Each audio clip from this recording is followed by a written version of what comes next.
எல்லாரும் மௌன பாடத்தினுடைய சந்தேகங்களை கேட்குறாங்க. எத்தனை உபதேசங்கள் எவ்வளோ பெரிய ஞானி எவ்வளோ பெரிய சீடனுக்கு கொடுத்தாலும் மௌன உபதேசத்துக்கு ஈக்குவல் வேறு எந்த உபதேசமும் ஆகாது.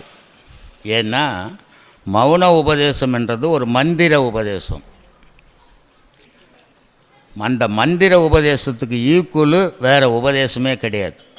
ஆனால் என்கிட்ட கிட்டத்தட்ட ஒரு 500 பேர் மௌன உபதேசம் வாங்கியிருப்பாங்க குறைஞ்சது.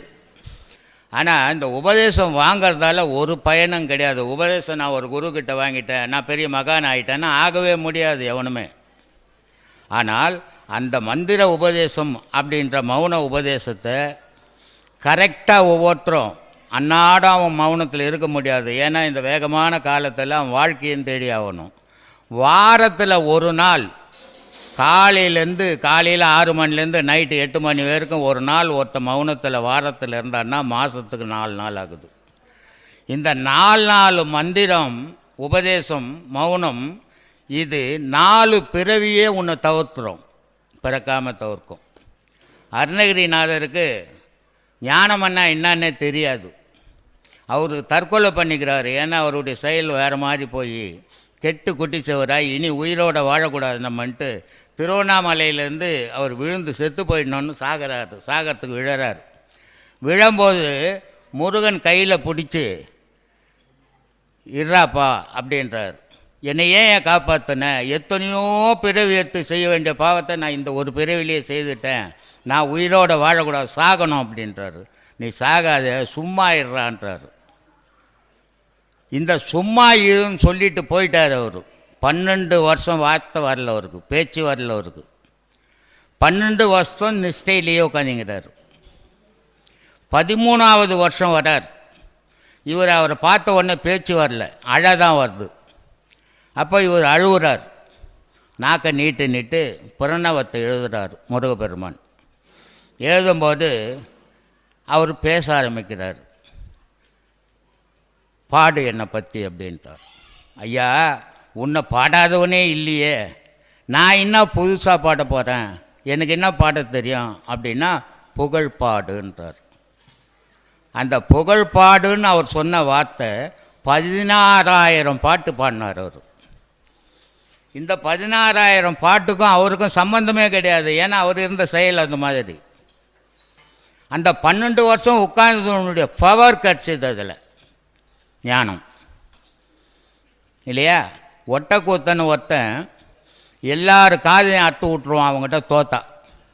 அருணகிரிநாதர்கிட்ட சொல்கிறான், இது மாதிரி முருகப்பெருமான் பக்தர், முருகனுடைய காட்சி கண்டேன்ட்டிய. அருணகிரிநாதர் புலவர் இல்லை, கடவுள் பக்தர் அவர். அப்போது வர வைக்க முடியுன்றார். பாட்டு பாடி இவரும் பாடி அவரும் பாடினா மயில் வந்து உட்காந்துச்சு, சாட்சி ஆயிடுச்சு. அப்போ ஒட்டக்கூத்தன் காயதான் அறுக்கணும், அவர் அறுக்கலை. அவர் என்ன சொல்கிறாரு, நீ எவ்வளோ பெரிய வித்வானவனா இரு, ஆனால் அடுத்தவனை இழிவுபடுத்தி வாழாது. அடுத்தவனை இழிவுபடுத்தி வாழக்கூடாது. அடுத்தவனை புகழ்ந்து ஒன்றா வாழு, ஆனால் உன்னை புகழ்ந்துக்காத. உன்னை புகழ்ந்தினாவே நீ இகழானவன், கீழ்த்தரமானவன் சொல்கிறார். ஆனால் அவருக்கு அசிங்கமாகி போயிச்சாங்க ஒட்டக்கூத்தருக்கு. அதனால் இவனை இருக்கவே விடக்கூடாதுன்னு அந்த திருவண்ணாமலை மன்னருக்கு கண்ணு தெரியாது. சரி, அந்த கண்ணு தெரியறதுக்கு ஒட்டக்கூத்தங்கிட்ட கேட்குறாங்க, இதுக்கு மருந்து என்னாடான்னு. பாரிஜாத மலர்னுடைய சாரம் விட்டால் கண்ணு தெரியும், இது யார் எடுத்துக்கின்னு வர்றது, அருணகிரியால் மட்டும்தான் முடியும் அப்படின்ட்டாங்க. அருணகிரி என்ன பண்ணார், கூடு பாய்ந்து அவர் கூட்டை விட்டுட்டு ஒரு கிளி வடிவில் அவர் போய் அந்த பாரிஜாத மலர் எடுத்துன்னு வந்தார். ஒட்டக்கூத்தம் அதுக்குள்ளே அந்த ஒட்டலை கொளுத்திட்டான். எவ்வளோ தான் அறிவுரை சொன்னாலும் கெட்டவன் தான், அவனை திருத்தவே முடியாது. அதனால தான் நான் இங்கே சொல்கிறது, இப்போ நான் இங்கே பேசுகிறேன் எல்லாம் ஞானி ஆகிடுனா ஒருபோதும் ஆக முடியாது. அவன் நினச்சாதான் ஆக முடியுமே தவிர நான் சொல்லி ஞானி ஆக்க முடியாது யாரையுமே.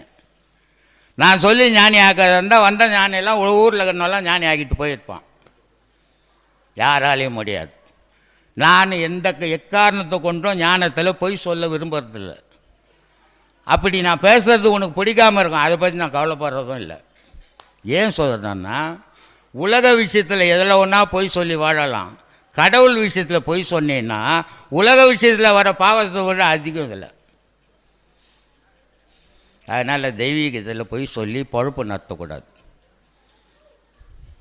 அப்படி வாழணும். அவ்வளோ புத்திமதி சொல்லி கூட அவன் உடலை தேர்ச்சிட்டான். அதனால் மலர் ரத்னம் கொடுத்துட்டு இப்போ எந்த கூட்டில் போட்டதும்போது மீனாட்சி தோல் கொடுத்தா. அதனால் மீனாட்சியினுடைய தோல் மேலே பச்சைக்கிளி உட்காந்துக்கும். இந்த பச்சைக்கிளி யாருன்னா அருணகிரிநாதர் இல்லை? அப்படி இருக்குது. ஏன் சொல்கிறேன்னா, மனிதன் எந்த மனுஷனாக இருந்தாலும் பக்தியில் இருக்கிறவன் அவன் எப்படியாவது போட்டான், அவனை பற்றி நம்ம கவலையே கிடையாது. ஆனால் ஞானத்தை நோக்கி போகிறவன் புகழை விரும்பக்கூடாது. ஞானம் வேணும்னா அதுவும் அந்த புகழை நீ விரும்ப விரும்ப விரும்ப உன்னை ஞானத்திலேருந்து விலக்கிடும். அது ஒரு போதை. அது சாராயம் குடிச்சா ஒருத்தனுக்கு போதை, பதவி இருந்தால் ஒருத்தனுக்கு போதை, புகழ்ந்தால் ஒருத்தனுக்கு போதை. இது மாதிரி இந்த போதை வஸ்துகள் அவனுடைய தரத்தை குறைச்சிடும். ஆன்மீகத்தில் போகிறவன் எக்காரணத்தை மட்டும் தன்னை தாழ்த்திக்கவும் கூடாது, தன்னை உயர்த்திக்கவும் கூடாது. ஆன்மீகத்தில் இருக்கிறவன் எவனும் தாழ்ந்தவனும் கிடையாது, இவனை விட உயர்ந்தவனும் கிடையாது. அந்த மாதிரியான மனப்பக்குவம் வரணும் ஆன்மீகத்தில். அப்போ தான் நீ ஆன்மீகத்தில் முன்னேற முடியும். இல்லையா? இல்லைன்னா ஆன்மீகத்தில் முன்னேறவே